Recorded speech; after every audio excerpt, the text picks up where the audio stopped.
నమస్తే అమ్మా. నమస్తే అమ్మా.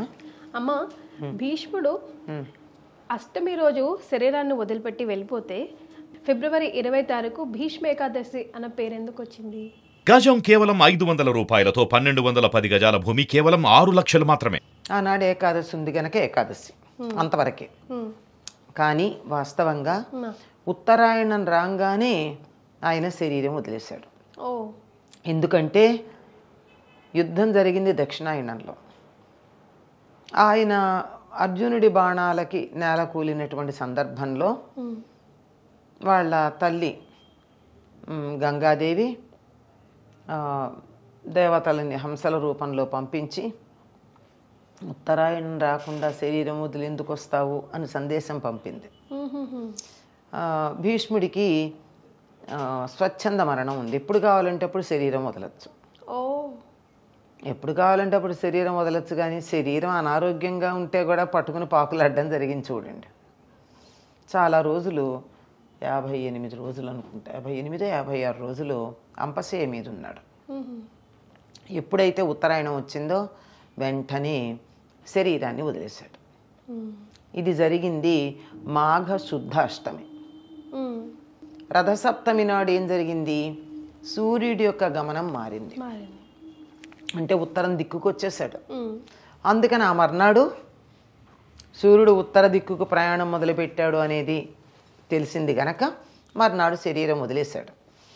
ఎప్పుడైతే ఇది జరిగిందో, ఉత్తర దిక్కుకి సూర్యుడు రథాలు మరలడం మొదలైందో, గట్టిగా ఉత్తరాయణం అని కూడా అనడానికి లేదు. ఒకప్పుడు అది ఇది కలిసి ఉండేవి, ఇప్పుడు తేడా వచ్చింది. ఇప్పుడు అయింది, ఇంకా శరీరం వదిలేస్తాడు తాతగారు అని చెప్పి ధర్మరాజు ఉత్తర క్రియకు కావాల్సిన ఏర్పాట్లన్నీ చేసుకుని వచ్చేసాడు కూడా. అంటే అంతా ప్రీ ప్లాన్డే కదా, డేట్ ఫిక్స్డ్. అప్పుడు అష్టమి నాడైతే మరి మీరు అన్నట్టు ఏకాదశి దాకా ఎందుకు ఆగారు? భీష్మ ఏకాదశి ఎందుకు పేరు వచ్చింది? అదే నా ప్రశ్న. అదే కదా, అష్టమి, నవమి, దశమి, ఏకాదశి 4 రోజులు తేడా ఉంటుంది.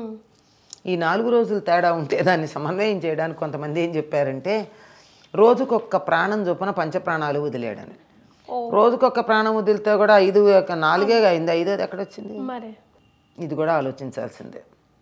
కానీ కొంచెం ఎందుకు ఇలా అయి ఉంటుంది అని మనం ఒక ఊహ గనక చేసినట్టయితే, విష్ణు సహస్రనామానికి ఏకాదశికి సంబంధం ఉంది గనక, ఏకాదశికి హరివాసరము అనే పేరుంది.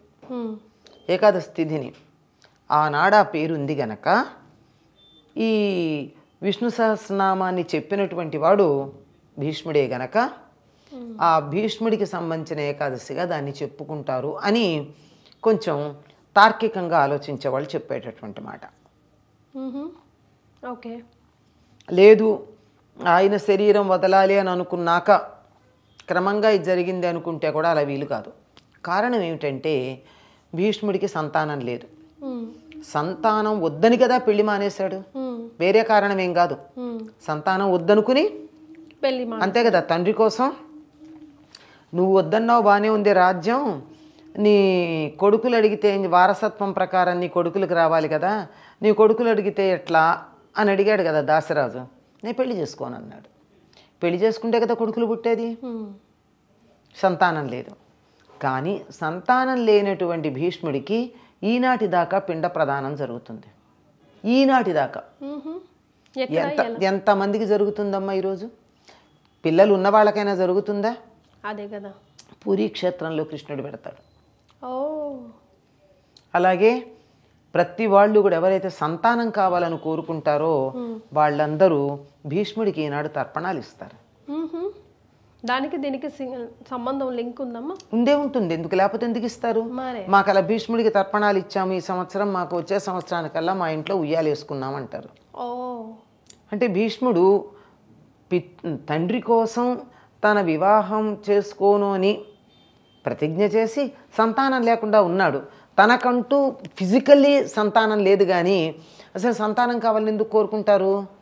ఉత్తర క్రియలు చేయడానికి. ఉత్తర క్రియలు ఇన్ని వేల సంవత్సరాలు జరుగుతున్నాయి అంటే ఎంత గొప్పది. అంచేత ఈనాటికి కూడా అందరూ ఒకవేళ సంతానం కావాలని ప్రత్యేకంగా చేయడమే కాకుండా కూడా సంప్రదాయం తెలిసినటువంటి వాళ్ళందరూ కూడా భీష్మాష్టమి నాడు భీష్ముడికి తర్పణాలు ఇస్తారమ్మా. భీష్మాష్టమి నాడు. ఉమ్.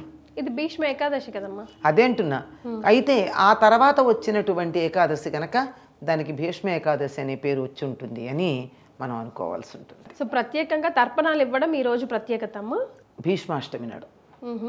ఓకే. అష్టమి నాడే తర్పణాలు ఇస్తారు. ఓకే. మరి ఈ రోజు చేయవలసినవి చేయకూడని పనులు ఏమైనా ఉన్నాయా? ఎందుకు లేవమ్మా?